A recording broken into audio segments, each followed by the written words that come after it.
That's how I added keep on adding tracks. I'm the నేనే first ఆడియన్స్గా వాళ్ళు చెప్తుంటే నవ్వుతున్నా, నవ్వినప్పుడల్లా okay ఇది బాగుందండి ఈ ట్రాక్. కొన్ని ట్రాక్లు ఇంకా మహర్షి గారు చెప్పేవాళ్ళు చాలా బాగా చెప్తారు అన్నమాట ఆయన నరేషన్. సో ఫైనల్గా అన్ని ట్రాక్లు మళ్ళీ సెగ్రిగేషన్ అంతా ఈవీ గారు చేసుకునేవాళ్ళు.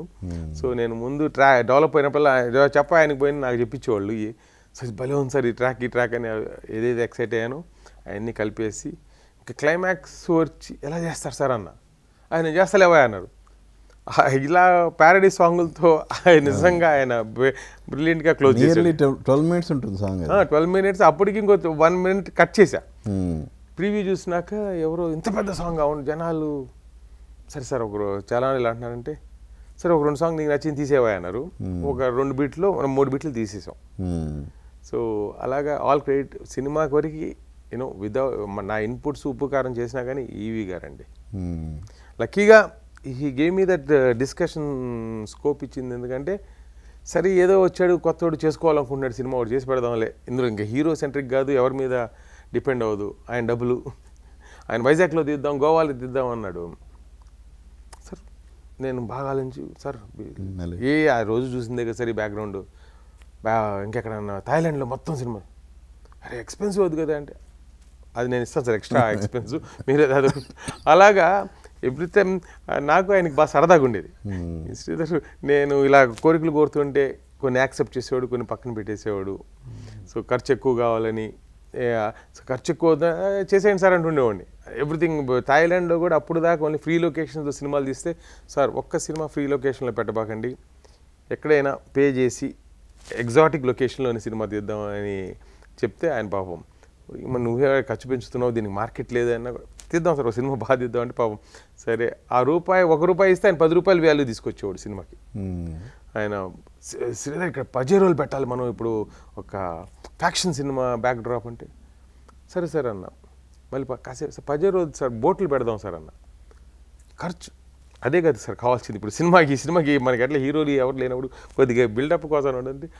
బాగుంది ఐడియా అని అలాగా ఆ బీచ్లో కూర్చొని ఆయన నన్ను ఉడికిస్తాను ఖర్చు పెంచుతానికి ట్రై చేస్తాను, నేను దానికన్నా ఇంకొద్దిగా పెంచుతుంటాను. సో అలాగ ఇద్దరం కాంప్లిమెంట్ చేసుకుంటూ సినిమా చేసి ఇచ్చారు. ఇంకా సినిమా కంప్లీట్ అయిపోయిన తర్వాత ఫస్ట్ కాపీ వచ్చిన తర్వాత సినిమా చూసి ఇది గ్యారంటీగా ఆడుతుంది అనే ఒక కాన్ఫిడెన్స్ని ఇచ్చింది ఎవరు? నేను cinema first copy double positive ఇస్తారండి VHSలో. ఫస్ట్ టైం చూసా ఓకే అనుకున్నా, మళ్ళీ చూసా అరే అంటే జోక్స్ ల్యాండ్ అవ్వడానికి నేను క్యాచ్ చేయడానికి first time without any sound ఒట్టి డబ్బింగ్ కూడా అవని దాంట్లో అలా చూసుకుంటూ 2 సార్లు 3 సార్లు 4 సార్లు చూసినాక అమ్మ అదిరింది సినిమా అనుకో. 4 సార్లు చూసినాక చాలా కాన్ఫిడెన్స్ వచ్చిందండి నాకు. ఇద్దరం సెన్సార్కి వెళ్తున్నాం, సెన్సార్ కూడా అంతా ఒక రఫ్ కాపీతో చేయించేస్తుంటాం కదా.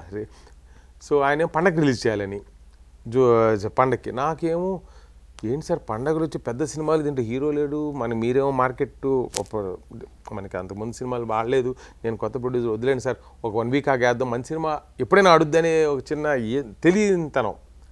సో అలాగా ఆ రోజు సెన్సార్కి వెళ్తున్నాం నేను ఈవీ గారు, సార్ ఈ సినిమా 100 రోజులు ఆడిపోతే ఇంక సినిమాలు తీను సార్ అన్నాడు. సార్ సెన్సార్ అయిపోయింది, మళ్ళీ నేను ఇంకా కాన్ఫిడెన్స్ అన్నీ అయిపోయినాక ప్రెస్ రిలీజ్ డేట్ అప్పుడు సార్ సినిమా నచ్చకపోతే ఏ ప్రేక్షకుడికైనా కౌంటర్లో డబ్బులు తీసుకెళ్ళిపోమండి సార్ వచ్చి if they are disappointed with the movie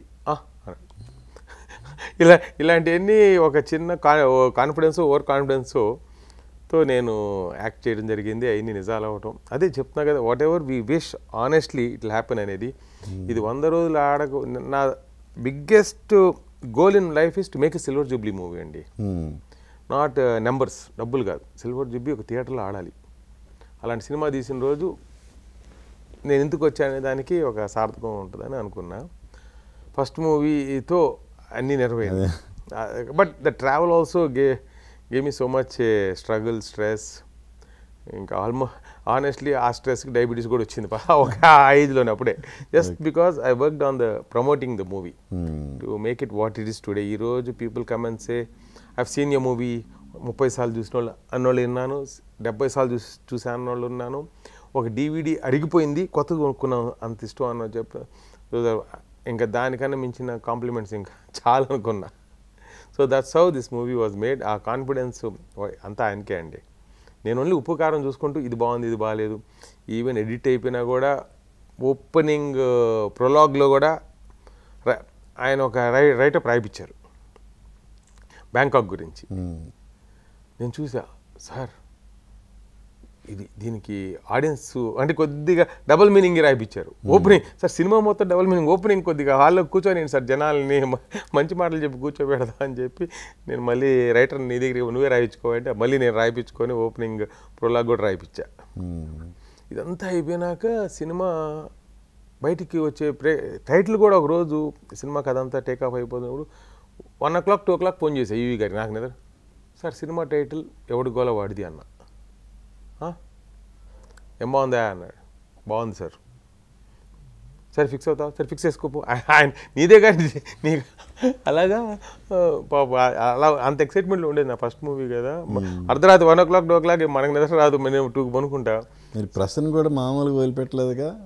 అని ఇంకా ఆ సినిమా డిజాస్టర్ ఏంది, ఫ్రైడే రిలీజ్ అయితే మండేకి థియేటర్లో తీసేస్తాము అని చెప్పి సురేష్ ఫిలిమ్స్ భాస్కర్, నేను అమ్మలే సినిమా, ఇది అమ్మే సినిమా కాదులే, ఎవడు కొనే సినిమా కాదు, మీరు కొన్నా కూడా మళ్ళీ ఎందుకు, నా వల్ల ఎవరికి నష్టపో, నేను ఆడియన్స్కే మీ డబ్బులు మీరు తీసుకెళ్ళమని ఇద్దాం అనుకున్నప్పుడు, సో నేనే సురేష్ బాబు గారిని కలిసి, సురేష్ బాబు గారు వెనక రామానాయుడు గారు దేవర్ అప్పుడు మనకి వెల్ విషెస్ కాబట్టి దే హెల్ప్ మీ రిలీజ్.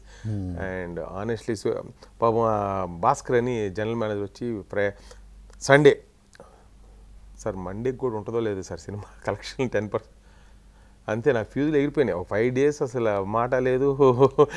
అంటే లైఫ్లో అసలు you get weak in your knees, ఒక బ్యాడ్ న్యూస్ అనగానే కుప్ప కూలిపోతూ ఉంటారు చూడు, కూలిపోలేదు కానీ లోపల నుంచి ఒక ఆత్మ అయితే మొత్తం కూలిపోయింది.